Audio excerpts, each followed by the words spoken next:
ପିଲାମାନେ ଆଜି ଆମେ ନବମ ଶ୍ରେଣୀ ସାହିତ୍ୟ ବହିର ଏକ ସୁନ୍ଦର କବିତା ପଢ଼ିବା। କବିତାର ଶୀର୍ଷକ କାହା ମୁଖ ଅନାଇ ବଞ୍ଚିବି। କବି ହେଉଛନ୍ତି ଭକ୍ତଚରଣ ଦାସ। ତେବେ ଆସନ୍ତୁ ଆରମ୍ଭ କରିବା। ପ୍ରଥମେ କବିତାର କବି ପରିଚୟ ଉପରେ ନଜର ପକାଇବା। କବି ପରିଚୟ: ଭକ୍ତଚରଣ ଦାସ 18ଶ ଶତାବ୍ଦୀ ଖୋର୍ଦ୍ଧା ଜିଲ୍ଲାର ରାଜସୁନାଖଳା ନିକଟବର୍ତ୍ତୀ ସାନପଦର ଗ୍ରାମରେ ଜନ୍ମଗ୍ରହଣ କରିଥିଲେ। ତାଙ୍କର ପ୍ରଥମ ନାମ ଥିଲା ବୈରାଗୀ ଚରଣ ପଟ୍ଟନାୟକ। ପିଲାମାନେ ଏଠାରେ ମନେ ରଖିବେ, ତାଙ୍କର ପ୍ରଥମ ନାମ ଥିଲା ବୈରାଗୀ ଚରଣ ପଟ୍ଟନାୟକ। ବୈଷ୍ଣବ ଧର୍ମ ଦୀକ୍ଷା ନେବା ପରେ ସେ ଭକ୍ତଚରଣ ଦାସ ନାମରେ ପରିଚିତ ହେଲେ। ତାହେଲେ ତାଙ୍କର ପୂର୍ବ ନାମ କ'ଣ ଥିଲା ନା ବୈରାଗୀ ଚରଣ ପଟ୍ଟନାୟକ, ଏବଂ ବୈଷ୍ଣବ ଧର୍ମ ନେଲା ପରେ ତାଙ୍କର ନାମ ପରିବର୍ତ୍ତନ ହେଲା ଏବଂ ତାଙ୍କ ନାଁ ହୋଇଗଲା ଭକ୍ତଚରଣ ଦାସ। ରୀତି ଯୁଗର ଅନ୍ୟତମ ପ୍ରସିଦ୍ଧ ବୈଷ୍ଣବ କବି ଭାବରେ ଓଡ଼ିଶାରେ ସେ ପରିଚିତ। ସେ ଜଣେ ଭକ୍ତିଭାବାପନ୍ନ କବି ଥିଲେ। ତାଙ୍କ ପ୍ରତ୍ୟେକ କବିତାରେ ଭକ୍ତି ଦେଖିବାକୁ ମିଳୁଥିଲା, ଭକ୍ତିଭାବ ଦେଖିବାକୁ ମିଳୁଥିଲା। ସରଳ ଓ ପ୍ରାଞ୍ଜଳ ଅଭିବ୍ୟକ୍ତି ହିଁ ତାଙ୍କ ରଚନାର ବୈଶିଷ୍ଟ୍ୟ। ସେ ଅତି ସୁନ୍ଦର ଭାବରେ ସରଳ ଭାବରେ କବିତା ଗୁଡ଼ିକ ଲେଖୁଥିଲେ, ଯେମିତି ଲୋକମାନେ ସହଜରେ ବୁଝିପାରିବେ। ତାଙ୍କ ରଚନାବଳୀ ମଧ୍ୟରେ ମନବୋଧ ଚଉତିଶା, କଳାକଳେବର ଚଉତିଶା, ଗୋପମଙ୍ଗଳ, ମନଶିକ୍ଷା ଓ ମଥୁରା ମଙ୍ଗଳ ତାଙ୍କର ଶ୍ରେଷ୍ଠ ରଚନାବଳୀ ଅଟେ। ସଂକଳିତ ପଦ୍ୟାଂଶଟି କବିଙ୍କ ରଚିତ ମଥୁରା ମଙ୍ଗଳର ଷଷ୍ଠ ଛାନ୍ଦରୁ ଗୃହୀତ। ଷଷ୍ଠ ଛାନ୍ଦଟିର 20ଟି ପଦ ମଧ୍ୟରୁ ପ୍ରଥମ 8ଟି ପଦ ଏଥିରେ ଗ୍ରହଣ କରାଯାଇ କାହା ମୁଖ ଅନାଇ ବଞ୍ଚିବି ନାମକରଣ କରାଯାଇଛି। ଶ୍ରୀକୃଷ୍ଣ କଂସର ଧନୁ ଉତ୍ସବ ଦେଖିବାକୁ ମଥୁରାକୁ ଯିବାବେଳେ ଯଶୋଦାଙ୍କ ମାତୃହୃଦୟ ଆଶଙ୍କାରେ ବ୍ୟାକୁଳ ହୋଇଉଠିଛି। ସଂସିତ କବିତାରେ ମାତୃହୃଦୟର ଗଭୀର ବାତ୍ସଲ୍ୟ ମମତା ଜୀବନ୍ତ ଭାବରେ ବର୍ଣ୍ଣିତ। ପିଲାମାନେ ଆମେ ପଞ୍ଚମ ଶ୍ରେଣୀରେ ପଢ଼ିଲା ବେଳେ ଶୁଣିଥିଲେ ଦୁଃଖୀ ଧନ ନୀଳମଣିରେ। ଏ ବିଷୟଟି ଆମେ ବୈଷ୍ଣବ ପାଣିଙ୍କର ପଢ଼ିଛେ, ଏବଂ ଯେତେବେଳେ ଆମେ ସପ୍ତମ ଶ୍ରେଣୀରେ ପଢ଼ିଲେ ସେତେବେଳେ ଆମେ ପଢ଼ିଥିଲେ ମୋ କଳା ମାଣିକରେ, ଅତି ସୁନ୍ଦର କବିତାଟି, ଏବଂ ସେଥିରେ ମଧ୍ୟ ବାତ୍ସଲ୍ୟ ମମତା କଥା ସୁନ୍ଦର ଭାବରେ ଉପସ୍ଥାପନା କରାଯାଇଛି। ଆଜି ଆସନ୍ତୁ ଜାଣିବା ଯେ କାହା ମୁଖ ଅନାଇ ବଞ୍ଚିବି କବିତାଟି କେଉଁ ଭାବରେ ଲେଖାଯାଇଛି। ତୁମେମାନେ ସମସ୍ତେ କୃଷ୍ଣଙ୍କର ବାଲ୍ୟଲୀଳା ସମ୍ପର୍କରେ ଶୁଣିଥିବ। କୃଷ୍ଣ ଜନ୍ମ ହେଲେ ଏବଂ ମଥୁରାପୁରରେ ଜନ୍ମଗ୍ରହଣ କରି ସେ ଗୋପପୁରକୁ ପଳେଇଲେ, ଏବଂ ଗୋପପୁରେ ସେ ଯେତେବେଳେ ଛୋଟବେଳେ ମାତା ଯଶୋଦାଙ୍କ ପାଖରେ ଲାଳନ ପାଳନ ହୋଇ ବଢ଼ିଲେ, ବା ମାତା ଯଶୋଦା ଯେତେବେଳେ ଗୋପପୁରରେ ଶ୍ରୀକୃଷ୍ଣଙ୍କୁ ଲାଳନ ପାଳନ କଲେ, ସେତେବେଳେ ସେ ତାଙ୍କୁ ବହୁତ ଭଲ ପାଉଥିଲେ, ଏବଂ ତାଙ୍କୁ ତିଳେ ନ ଦେଖିଲେ, ଟିକେ ନ ଦେଖିଲେ ତାଙ୍କ ମନରେ ବହୁତ କଷ୍ଟ ଆସୁଥିଲା। ଯେତେବେଳେ ମାମୁଁ କଂସ ମଥୁରାପୁରରେ ଧନୁଯାତ୍ରାର ଆୟୋଜନ କରିଛନ୍ତି ଏବଂ ଅକ୍ରୁରକୁ ପଠାଇଛନ୍ତି ତାଙ୍କୁ ଆଣିବା ପାଇଁ, ଠିକ୍ ସେଇ କଥା ସେଇ ସମୟରେ ମାତା ଯଶୋଦା ଚିନ୍ତା କରୁଛନ୍ତି, ଯଦି ପୁଅ ମୋର ବା କଳାକାହ୍ନୁ ବା କୃଷ୍ଣ ଯେତେବେଳେ ମଥୁରାପୁରକୁ ଚାଲିଯିବେ ସେ କାହା ମୁଖକୁ ଅନେଇ ବଞ୍ଚିବେ। ତେଣୁ ଏହି ମାତୃହୃଦୟର ବ୍ୟଥାକୁ ବର୍ଣ୍ଣନା କରିଛନ୍ତି ଅତି ସୁନ୍ଦର ଭାବରେ ଭକ୍ତଚରଣ ଦାସ। ତେବେ ଆସନ୍ତୁ ଆମେ ଏହି କବିତାର ପ୍ରଥମ ପଦକୁ ଯିବା। ଆଉ ଏଇଟା ବରାଡ଼ି ରାଗରେ ଲେଖା ହେଇଛି। ବାହୁଡ଼ା ବସନ୍ତ ବୃତ୍ତରେ ଆମକୁ ଗାନ କରିବାକୁ ପଡ଼ିବ। ଏବେ କବିତାକୁ ଗାନ କରିବା। ଆରେ ବାବୁ ଶ୍ୟାମ ଘନ ତୁ ଗଲେ ମଧୁଭୁବନ, କାହା ମୁଖ ଅନାଇ ବଞ୍ଚିବି। ହେବ ଦଶ ଦିଗ ଶୂନ୍ୟ ଅଥିର ହେବ ଜୀବନ, ନିଶି ଦିବସରେ ଝୁରୁଥିବି ରେ ଜୀବଧନ। ଜୀବନ ବିହୁନେ ଯେହ୍ନେ ଝସ, ରାଜା ବିନେ ଯେହ୍ନେ ଗ୍ରାମ ଦେଶରେ ଜୀବଧନ। ଜୀବନ ବିହୁନେ ଯେହ୍ନେ ଝସ। ପିଲାମାନେ ୟାକୁ ଏଇଭଳି ସ୍ୱରରେ ଆମକୁ ଗାଇବାକୁ ପଡ଼ିବ। ଆରେ ବାବୁ ଶ୍ୟାମ ଘନ ତୁ ଗଲେ ମଧୁଭୁବନ, କାହା ମୁଖ ଅନାଇ ବଞ୍ଚିବି। ଏକଥା ମାତା ଯଶୋଦା କହୁଛନ୍ତି, ଏବଂ ସେ ଶ୍ୟାମ ଘନର ଅର୍ଥ ହେଉଛି कृष्ण एठारे श्याम घन कृष्ण को कहुଯାଇଛି एवं आमे जेमिति माँ माने तांको पिला मानकु जेतेबेले डाकंती बाबू रे धन रे तेणु एठी मध्य संबोधन हिसाब रे से करछंती बाबू आरे बाबू श्याम घन अर्थात कृष्ण को से बाबू कही संबोधन कहउचंती एवं तू गले मधुभुवन जेतेबेले तू मथुरापुर को चली जीवु सेतेबेले मु काहा मुह अनाई बंचिबी हेब 10 दिग शून्य अथिर हेब जीवन 10 दिग आमर जेते सब 4टा दिग तुम मैंने जानिच किंतु आमर 10टी दिग रही से संपर्क में मु कहीदे 10 दिग अर्थात उत्तर दक्षिण पूर्व पश्चिम अग्नि वायु ईशान नैऋत ऊर्ध्व और अध यहीटा 10टी दिग बोली कहुए तेणु माता जशोदा कहते 10 दिग शून्य मोर चारिपाख सब शून्य हो अथिर हेब जीवन अथिर अर्थ होची अस्थिर मो जीवनटी अस्थिर हो निशी अर्थात एठी राति आ दिवस होची दिन निशी दिवस रे झुरु थिबी रे जीवधन अर्थात से जीवनर धन बोली भावी नहीं श्रीकृष्ण को माता जशोदा तांका प्राण धन बोली से भावी नहीं तेणु से कहते जितेबले तू मथुरापुर को चली जीवु सेतेबेले मु आ बंची पारिबी नाही मु काहाकू अनै बंचीबी तू चलीगला परे मु राति दिन तते झुरी हेउथिबी केमिति झुरी हेबी ना जीवन बिहुने जेन्हे झस एठी जीवनर अर्थात जल एवं झसर अर्थात होची माछ जेमिति जल बिना माछ छटपट हुए मु तो बिना सेही भली अस्थिर होइजिबी राजा बिने जेन्हे ग्राम देशरे गोटे देशरे जदि राजा नथिबो गोटे ग्राम रे जदि केही मुरबी नथिबे ताले से राज्य से देश बा से ग्राम जो परिस्थिति दे गति करे ठीक मो जीवन सेही भली गति करिवो तेणु तते मु निमिषे न देखि रही पारिबी नाही एठारे माँ तांकर वात्सल्य ममता कथा प्रकट करिसंती एबे आमे एही कवितार द्वितीय पद को जिबा काहा अंगे चतु सम लेपि बिकरी सुसम निद्रा रे केहेउ थिब घारी काहाकु अंजन देवी वस्त्र पाड़ी सुआईबी पितांकु मागिब केहु हरि रे जीवधन एक कथा सुमरी जीवी मरी द्वितीय पदरे कुहागला काहा अंगे चतुसम लेपि भी करी सुसम निद्रा रे के हेउथिबो घारी अर्थात जेतेबेले कृष्ण निदरे सोई पड़ती सेतेबेले माँ जशोदा तांकू सुंदर भावरे चंदन अगरु कुंकुम कस्तूरी ये लेपन करती तांको शरीर रे सी एगुड़ा लगे दियंती एवं काहा अंगे चतुसम चतुसमर तो अर्थ बुझिल काहा अंगे चतुसम लेपि भी करी सुसम सुंदर भावरे से कौन करुले ना कृष्ण शरीर रे सी एई चंदन अगरु कुंकुम कस्तूरी लेपन करुले लगौले जेतेबेले से निद्रा रे सोई जाउथिले सेही समय से लगौले एवं निद्रा रे सोईगला परे से कौन करुले काहाकु अंजन देवी वस्त्र पाड़ी सुआईबी अर्थात अंजन जानिच कज्वल आखिरे कजल लगे दौथिले एवं वस्त्र पारिकी सुआई दौथिले आउ कौन होतला ना कृष्ण छोट बेले तांको बापा को हरि मागुथिले हरि शब्दर अर्थ तुमे जानिच हरि शब्दर अर्थ हेउची जह्न बा चंद्र ठीक अच्छी तो आम सब छोट बेले जितेबले चगला हुंती आम माँ माने आम बापा माने आम कौन कहती आ जन्म मामु सरग शशी मो कानु हाथ पड़ खसी ठीक से भाया माता जशोदा मध्य मन पकाउछंती जेतेबेले कृष्ण छोट बेले चगला होतिले बा जेतेबेले शोइबाकू जाउथिले अझट करुथिले से सही समय बापा को कौन मागुथिले ना चंद्र मागुथिले हरि मागुथिले एक कथा सुमरी जीवी मरी जेतेबेले तू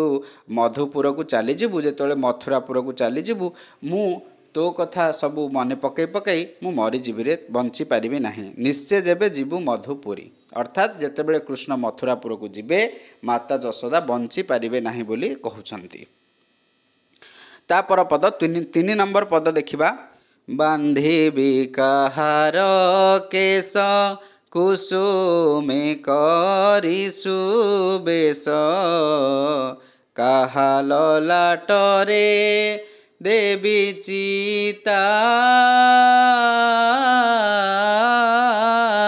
କାହାର କର୍ଣ୍ଣେ କୁଣ୍ଡଳ, ଖଞ୍ଜିବିରେ ମୋର ବାଳ, କାହା ପାଇଁ କରୁଥିବି ଚିନ୍ତାରେ ଜୀବଧନ, କାହା ଅଙ୍ଗୁଧୂଳି ଦେବି ପୋଛି, କାହାକୁ ବା ପିନ୍ଧାଇବି କାଛିରେ ଜୀବଧନ, କାହା ଅଙ୍ଗୁଧୂଳି ଦେବି ପୋଛି।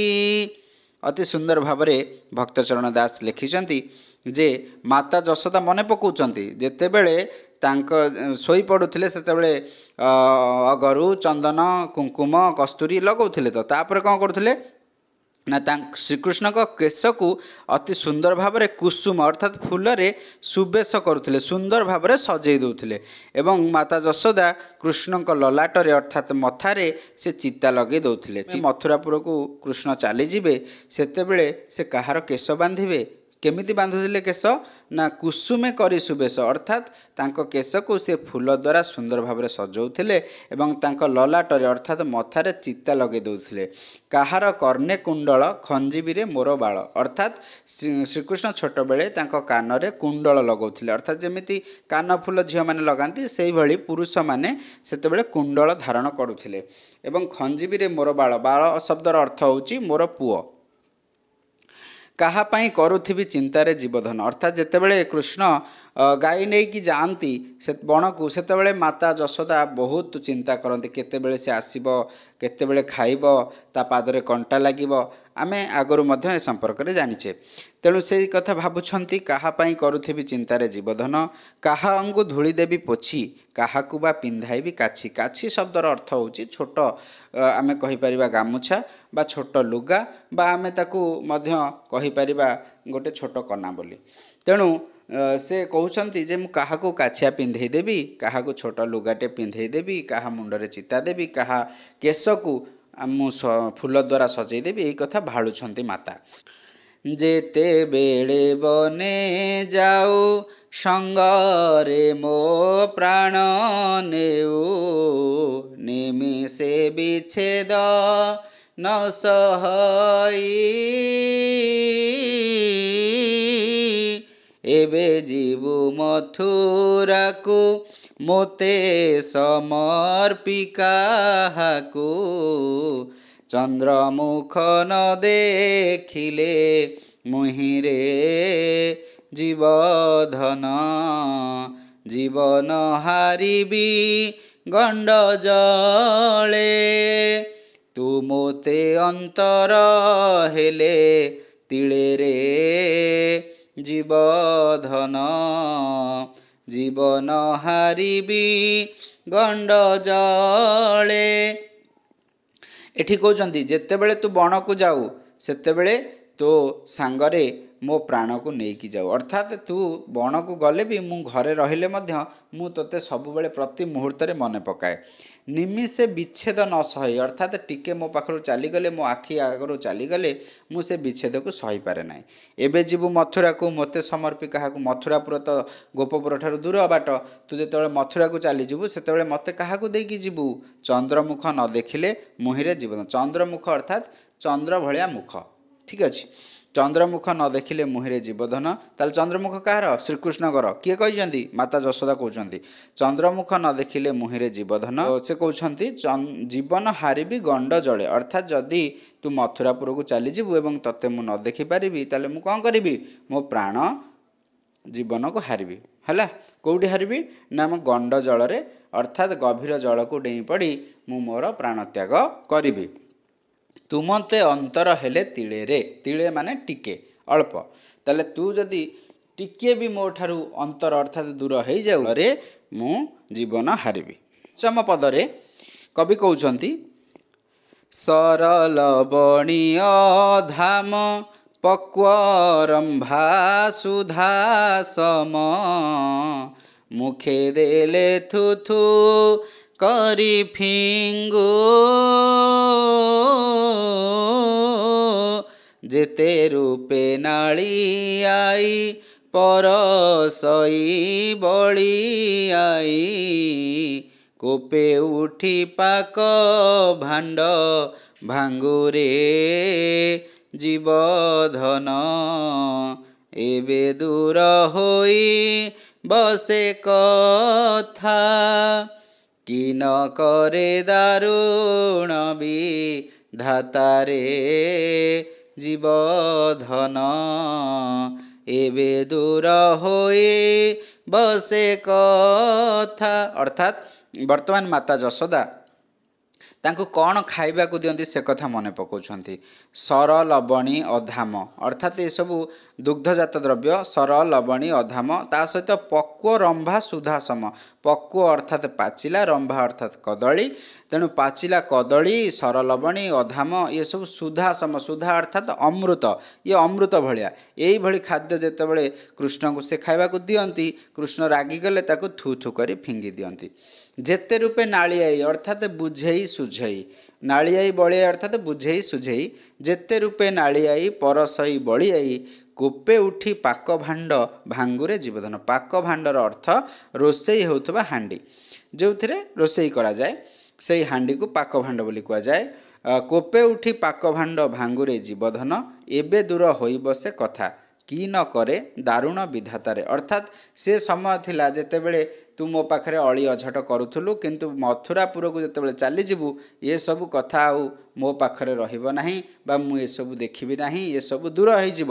କି ନ କରେ ଦାରୁଣ ବିଧାତାରେ, ଦାରୁଣ ଅର୍ଥାତ୍ ଦୁଃଖ ଦେଉଥିବା, ବିଧାତା ନିଷ୍ଠୁର, ଦାରୁଣ ଅର୍ଥାତ୍ ନିଷ୍ଠୁର ଆଉ ବିଧାତା ଅର୍ଥାତ୍ ଭଗବାନ। ତାହେଲେ ଏଠି ମାତା ଯଶୋଦା ପୁତ୍ରର ବିଚ୍ଛେଦକୁ ମନେ ପକାଇ ବା ପୁତ୍ରର ବିଚ୍ଛେଦ କଥା ଚିନ୍ତା କରି କହୁଛନ୍ତି ଭଗବାନ କେତେ ନିଷ୍ଠୁର, ଏ ସବୁ ବାତ୍ସଲ୍ୟ ମମତା ମୋ ପୁତ୍ର ପ୍ରତି ଥିବା ଯେଉଁ ସ୍ନେହ ଇଏ ମୋ ଠାରୁ ଦୂରେଇ ଯିବ, ମୁଁ କେମିତି ସହିବି, ମୁଁ କାହା ମୁଖ ଅନାଇ ବଞ୍ଚିବି। ଛାଇକି ଅନାଇ ଡରୁ ଧାଇଁ ମୋତେ କୋଳ କରୁ ବସନେ ଘୋଡ଼ାଇ ମୁଖ ଗୋଟି ହେଉଥାଉ ଥର ହର ଦେଖିଲେ ଅନ୍ଧାର ଘର ଉଚ୍ଚ ପାବଛନ ପାରୁ ଉଠିରେ ଜୀବଧନ ମଧୁପୁରେ ହସ୍ତି ଘୋଡ଼ାମାନ ଗର୍ଜିଲେ ନ ପୁଣ ଡରୁ ଶ୍ୟାମରେ ଜୀବଧନ ମଧୁପୁରେ ହସ୍ତି ଘୋଡ଼ାମାନ। କୃଷ୍ଣ ଛୋଟବେଳେ ଭୟାଳୁ ଥିଲେ, ତେଣୁ ସେ କ'ଣ କରୁଥିଲେ ନା ମା ଜାଣିଛନ୍ତି କୃଷ୍ଣ କାହାକୁ ଡରନ୍ତି। ଛାଇକି ଅନାଇ ଡରୁ ଧାଇଁ ମୋତେ କୋଳ କରୁ। ଯେତେବେଳେ ଗୋଟେ ଛାଇ ଦେଖିଦେବେ ସେ ଦୌଡ଼ି ଆସି ମାଆଙ୍କ ପାଖରେ ପହଞ୍ଚିଯିବେ, ମା ତାଙ୍କୁ କୋଳେଇ ନେବେ। ବସନେ ଘୋଡ଼ାଇ ମୁଖ ଗୋଟି, ବସନେ ଅର୍ଥାତ୍ ବସ୍ତ୍ର ଘୋଡ଼େଇ ଦେବା ଅର୍ଥାତ୍ ମୁହଁକୁ ଘୋଡ଼େଇ ଦିଅନ୍ତି। ଯେତେବେଳେ ସେ ଛାଇ ଦେଖନ୍ତି ଡରି ଯାଇକି ମାଆଙ୍କ ପାଖରେ କୋଳରେ ପଶିଯାଆନ୍ତି, ମା ତାଙ୍କୁ କ'ଣ କରନ୍ତି ସେ ବସ୍ତ୍ରରେ ତାଙ୍କ ମୁହଁକୁ ଘୋଡ଼େଇ ଦିଅନ୍ତି। ହେଉଥାଉ ଥରହର ଦେଖିଲେ ଅନ୍ଧାର ଘର। କୃଷ୍ଣ ଅନ୍ଧାରକୁ ଡରୁଥିଲେ, ତେଣୁ ସେ ଅନ୍ଧାର ଘରକୁ ଦେଖିଲେ ପୁରା ଥରି ଯାଉଥିଲେ। ଉଚ୍ଚ ପାବଛ ନପାରୁ ଉଠିରେ ଜୀବଧନ କହୁଛନ୍ତି କ'ଣ, ମା କହୁଛନ୍ତି ଆମେ ଜାଣିଛେ କୃଷ୍ଣ ହେଉଛନ୍ତି ଭଗବାନ, କୃଷ୍ଣଙ୍କର ବାଲ୍ୟଲୀଳା ଅନେକ ଅଛି, କିନ୍ତୁ ମା ପାଖରେ ସବୁବେଳେ ପୁଅଟିଏ ପୁଅ ହେଇକି ଥାଏ। ସେତେବେଳେ କୌଣସି ଈଶ୍ୱର, କୌଣସି ଭଗବାନ, କୌଣସି ଠାକୁର ସେ କଥା ସେ ଚିନ୍ତା କରନ୍ତି ନାହିଁ, ସେ ତାଙ୍କୁ ପୁତ୍ର ବୋଲି ମନେ କରନ୍ତି। ତେଣୁ ଜାଣୁଛନ୍ତି ଯେହେତୁ ଭଗବାନ ତାଙ୍କର ବାଲ୍ୟଲୀଳା କରିଥିଲେ, ଛୋଟବେଳେ ଯେମିତି ଶିଶୁଟିଏ ଯାହା ତା'ର କର୍ତ୍ତବ୍ୟ ବା ଶିଶୁଟିଏ ଯେମିତି ତା'ର ଆଚାର ବ୍ୟବହାର, ଶିଶୁଟି ଯେମିତି ସେ ଛୋଟବେଳେ ଯାହା କରିଥାଏ କୃଷ୍ଣ ମଧ୍ୟ ଛୋଟବେଳେ ତାହା ହିଁ କରୁଥିଲେ। ତେଣୁ ଛାଇକି ଅନାଇ ଡରୁ ଧାଇଁ ମୋତେ କୋଳ କରୁ, ଅର୍ଥାତ୍ ସେ ଛାଇ ଦେଖିଲେ, ଅନ୍ଧାର ଘର ଦେଖିଲେ ସେ ଡରି ଯାଉଥିଲେ ଏବଂ ମାଆଙ୍କ କୋଳକୁ ପଳେଇ ଆସୁଥିଲେ। ମା ତାଙ୍କୁ କ'ଣ କରୁଥିଲେ ବସ୍ତ୍ରରେ ବା ଲୁଗା କାନି ହେଉ ଏବଂ କୌଣସି ବସ୍ତ୍ରରେ ତାଙ୍କ ମୁହଁକୁ ଘୋଡ଼େଇ ଦେଉଥିଲେ। ହେଉଥାଉ ଥରହର ଦେଖିଲେ ଅନ୍ଧାର ଘର ଉଚ୍ଚ ପାବଛ ନପାରୁ ଚଢ଼େ। ସିଏ କୃଷ୍ଣ ଯେହେତୁ ଛୋଟ ଥିଲେ ସେ ଉଚ୍ଚ ପାହାଚ ଚଢ଼ି ପାରନ୍ତି ନାହିଁ, ସେ କଥା ମଧ୍ୟ ମାତା ଯଶୋଦା ମନେ ପକାଉଛନ୍ତି। ଆଉ ଯଦି ଏତିକି କାମ ସେ କରିପାରନ୍ତି ନାହିଁ ତାହେଲେ ମଧୁପୁରେ ହସ୍ତି ଘୋଡ଼ାମାନ, ଯେହେତୁ ମଥୁରାପୁରରେ ରାଜା କଂସ ଅଛନ୍ତି, କଂସଙ୍କ ଦରବାରରେ କେତେ ଘୋଡ଼ା କେତେ ହାତୀ ଏସବୁ ରହିଛି, ତାହେଲେ ମଧୁପୁର ଅର୍ଥାତ୍ ମଥୁରାପୁର, ମଧୁପୁରେ ହସ୍ତି ଘୋଡ଼ାମାନ ଗର୍ଜିଲେ ନପୁଣ ଡରୁ ଶ୍ୟାମରେ, ଶ୍ୟାମ ଅର୍ଥାତ୍ କୃଷ୍ଣ। ଆଉ ଯେତେବେଳେ ଘୋଡ଼ା ହାତୀ ସେଠି ଗର୍ଜନ କରିବେ ସେତେବେଳେ ତ ତୁ ଡରିଯିବୁ, ତୁ ତ ଏଠି ଅନ୍ଧାର ଘରକୁ ଦେଖିଲେ ଡରିଯାଉ, ଥରହର ହେଇଯାଉ, ମୋ ପାଖକୁ ପଳେଇ ଆସୁ, ତୁ ସେଠି ଘୋଡ଼ା ହାତୀଙ୍କର ଗର୍ଜନ କେମିତି ସହିବୁ, ଏଇ କଥା ସେ ଚିନ୍ତା କରୁଛନ୍ତି। ପରପଦରେ କହିଲେ କାନ୍ଥେ ଦେଖି ଚିତ୍ରପନ୍ତି ନାନା ଭୟଙ୍କର ମୂର୍ତ୍ତି, ଭଏ ଯାଉ ସେ ଘରୁ ପଳାଇ, ଏବେ କଂସପୁର ଯିବୁ ରାକ୍ଷସ ମାନ ଦେଖିବୁ, ଡରି କାହାକୁ ଧରିବୁ ଯାଇରେ ଜୀବଧନ, ମାଏ ବୋଲି ଡାକିବୁ କାହାକୁ, ସାହା ବାକେ ଆହା ବୋଲି ବାକୁରେ ଜୀବଧନ, ମାଏ ବୋଲି ଡାକିବୁ କାହାକୁ। এই ପଦରେ ଦେଖନ୍ତୁ ଚିତ୍ରପନ୍ତି ବୋଲି ଗୋଟେ ଶବ୍ଦ ଅଛି, ଏହାର ଅର୍ଥ ଧାଡ଼ି ଧାଡ଼ି ହୋଇଥିବା ଚିତ୍ର। ତେଣୁ କାନ୍ଥେ ଦେଖି ଚିତ୍ରପନ୍ତି ନାନା ଭୟଙ୍କର ମୂର୍ତ୍ତି, ଭୟ ଯାଉ ସେ ଘରୁ ପଳାଇ। ତେଣୁ ଆଗେ ଯେତେବେଳେ ସବୁ ଘର ହେଉଥିଲା ସେଠି ସବୁ ସୁନ୍ଦର ସୁନ୍ଦର ଚିତ୍ର କରାହେଉଥିଲା, ଘୋଡ଼ା ହାତୀ, ଏବଂ ଯେହେତୁ ରାଜଉଆସରେ ବିଭିନ୍ନ ପ୍ରକାର ସୁନ୍ଦର ସୁନ୍ଦର ମୂର୍ତ୍ତି ଚିତ୍ର କରାଯାଏ, ତେଣୁ ଏସବୁ ଦେଖିଲେ ସେ ଡରି ଯାଉଥିଲେ। ଅର୍ଥାତ୍ ଧର ସିଂହ ଦ୍ୱାରା ଆମେ କହୁଛେ, ମନ୍ଦିର ସମ୍ମୁଖରେ ସିଂହ ଅଛନ୍ତି, ତେଣୁ ସେ ସିଂହଙ୍କର ଯେଉଁ ବିକଟାଳ ରୂପ ତାକୁ ଦେଖିଲେ ମଧ୍ୟ ସେ ଡରି ଯାଉଥିଲେ। ତେଣୁ ତାଙ୍କ ମାତା ଚିନ୍ତା କରୁଛନ୍ତି ଯଦି ସେ ଧାଡ଼ି ଧାଡ଼ି ହୋଇଥିବା ଚିତ୍ରକୁ ଦେଖି ଡରିଯାଆନ୍ତି ବା କୌଣସି ଜୀବଜନ୍ତୁର ଚିତ୍ରକୁ ଦେଖି ସେ ଡରିଯାଆନ୍ତି, ତାହେଲେ ସେ କେମିତି କଂସର ଯେଉଁ କଂସପୁର ଅର୍ଥାତ୍ ମଥୁରାପୁରରେ ଯେଉଁ କଂସ ରାଜାଙ୍କ ପାଖରେ ଯେଉଁ ରାକ୍ଷସମାନେ ଅଛନ୍ତି ତାଙ୍କୁ ଦେଖି ସେ କେମିତି ସହିବେ। ଅର୍ଥାତ୍ ସେ ଦୃଶ୍ୟକୁ ସେ ତ ଦେଖିପାରିବେନି, ଏବଂ ଯେତେବେଳେ ଦେଖିପାରିବେନି ସେଠି ତ ମା ନଥିବେ, ଏବଂ ସେ ଦୌଡ଼ି ଯାଇ କାହା ପାଖରେ ପହଞ୍ଚିବେ ବା ଆହା କହିବାକୁ କେହି ସେଠି ନଥିବେ ବୋଲି ମାତା ଏଇ କଥା ଚିନ୍ତା କରୁଛନ୍ତି। 8 ନମ୍ବର ପଦରେ ନିଶା କାଳେ ମୋର କୋଳେ ଶୋଇଥାଉ ଶ୍ରମ ବଳେ, ସ୍ୱପନରେ ଦେଖି କିସ କିସ ମା ବୋଲି ଚମକି ପଡ଼ୁ, କଣ୍ଠେ ଦୁଇ ଭୁଜ ଭିଡ଼ୁ, ପୁଣି ଶୋଉ ଘୋଡ଼ି ହୋଇ ବାସରେ ଜୀବଧନ, ସେ କଥା ସୁମରି ମରିଯିବି, ଉଠ ବୋଲି କାହାକୁ ଡାକିବି ରେ ଜୀବଧନ, ସେ କଥା ସୁମରି ମରିଯିବି। କବି କହୁଛନ୍ତି ମାତା ହୃଦୟର ସେ ଯେଉଁ ବ୍ୟଥାକୁ ସେ ପରିପ୍ରକାଶ କରୁଛନ୍ତି। ନିଶା କାଳେ ଅର୍ଥାତ୍ ରାତିରେ ଯେତେବେଳେ ସେ କୋଳରେ ଶୋଇଥାନ୍ତି, ମାତା ଯଶୋଦାଙ୍କ କୋଳରେ କୃଷ୍ଣ ଶୋଇଥାନ୍ତି, ସେହି ସମୟ ଶ୍ରମବେଳେ ଅର୍ଥାତ୍ ପରିଶ୍ରମ କରିକି କ୍ଳାନ୍ତ ହୋଇ, ଶ୍ରମବେଳେ ଅର୍ଥାତ୍ କ୍ଳାନ୍ତ ହୋଇ, ସେ କାହିଁ କ୍ଳାନ୍ତ ହେଉଥିଲେ ନା ସବୁ ପିଲାମାନଙ୍କ ସହିତ ଗାଈ ଚରାଇବା ପାଇଁ ସେ ଯାଉଥିଲେ ବଣକୁ, ତେଣୁ ଗାଈ ଚରାଇବା ବେଳେ ମଧ୍ୟ ବହୁତ ପରିଶ୍ରମ ହୁଏ, ତେଣୁ ସେହି ପଥକ୍ରାନ୍ତ ହୋଇ ଯେତେବେଳେ ଶ୍ରମବେଳେ ଅର୍ଥାତ୍ କ୍ଳାନ୍ତ ହୋଇ ଯେତେବେଳେ ସେ ରାତିରେ ମାଆଙ୍କ କୋଳରେ ଶୋଇଥାନ୍ତି ସେତେବେଳେ ସେ ଚମକି ପଡ଼ନ୍ତି। ବେଳେବେଳେ ସ୍ୱପ୍ନ ଦେଖି, ଆମେମାନେ ବି ସ୍ୱପ୍ନ ଦେଖନ୍ତି, ଠିକ୍ ସେଇଭଳିଆ ସେ କେତେ କେତେ ସ୍ୱପ୍ନ ଦେଖି କିସ କିସ ମାନେ କେତେ ଅଲଗା ଅଲଗା ପ୍ରକାରର, କେଉଁ ପ୍ରକାରର ନୁହେଁ କି, ଅଲଗା ଅଲଗା ପ୍ରକାର ସ୍ୱପ୍ନ ଦେଖି ସେ କ'ଣ କରନ୍ତି, ଚମକି ପଡ଼ନ୍ତି। ମା ବୋଲି ଚମକି ପଡ଼ୁ କଣ୍ଠେ ଦୁଇ ଭୁଜ ଭିଡ଼ୁ, ଅର୍ଥାତ୍ ମାଆଙ୍କର ବେକକୁ ସେ ଭିଡ଼ିକି ଧରନ୍ତି ଦୁଇ ହାତରେ, ଠିକ୍ ଅଛି, ଭୟରେ। ପୁଣି ଶୋଉ ଘୋଡ଼ି ହୋଇ ବାସରେ ଜୀବଧନ, ବାସ ଶବ୍ଦର 3ଟି ଅର୍ଥ ଅଛି। ବାସ ମାନେ ହେଉଛି ବାସନା, ବାସ ମାନେ ହେଲା ରହିବା ଜାଗା ଗୃହ, ଏବଂ ବାସ ଶବ୍ଦର ଅର୍ଥ ହେଉଛି ବସ୍ତ୍ର। ତେଣୁ ପୁଣି ଶୋଉ ଘୋଡ଼ି ହୋଇ ବାସରେ, ଏଠି ବାସ ଶବ୍ଦର ଅର୍ଥ ହେଉଛି ବସ୍ତ୍ର, ତେଣୁ ପୁଣି ବସ୍ତ୍ର ଘୋଡ଼େଇ ହେଇକି ଶୋଇପଡ଼ୁ, ସେ କଥା ସୁମରି ମରିଯିବି, ଉଠ ବୋଲି କାହାକୁ ଡାକିବି। ଠିକ୍ ଅଛି। ତେଣୁ ତାଙ୍କର କୃଷ୍ଣଙ୍କର ପ୍ରତ୍ୟେକ ମୁହୂର୍ତ୍ତ କଥା ମା ମନେ ପକାଉଛନ୍ତି। ଶୋଇବା ସମୟରେ ସେ ସ୍ୱପ୍ନ ଦେଖି କେମିତି ଡରନ୍ତି ଏବଂ ମାଆଙ୍କୁ କେମିତି ତାଙ୍କର ଦୁଇ ହାତରେ ତାଙ୍କ କଣ୍ଠକୁ ଭିଡ଼ି ଧରନ୍ତି, ଏକଥା ମନେ ପକାଇ ମା ମଧ୍ୟ ବ୍ୟଥିତ ହେଉଛନ୍ତି, ବ୍ୟସ୍ତ ହେଉଛନ୍ତି, ବିବ୍ରତ ହେଉଛନ୍ତି ଯେ ଯେତେବେଳେ କୃଷ୍ଣ ତାଙ୍କୁ ଛାଡ଼ି ମଥୁରାପୁରକୁ ଯିବେ ସେତେବେଳେ ସିଏ କାହା ମୁଖ ଅନାଇ ବଞ୍ଚିବେ। ବାସ୍ତବରେ କହିବାକୁ ଗଲେ କବିଙ୍କର ଏପରି ବର୍ଣ୍ଣନା ଅତ୍ୟନ୍ତ ହୃଦୟସ୍ପର୍ଶୀ ଅଟେ। ସଂସ୍କୃତ କବିତାରେ ମାତୃହୃଦୟର ଗଭୀର ବାତ୍ସଲ୍ୟ ମମତା ସତରେ ଜୀବନ୍ତ ଭାବରେ ବର୍ଣ୍ଣିତ ହୋଇଛି।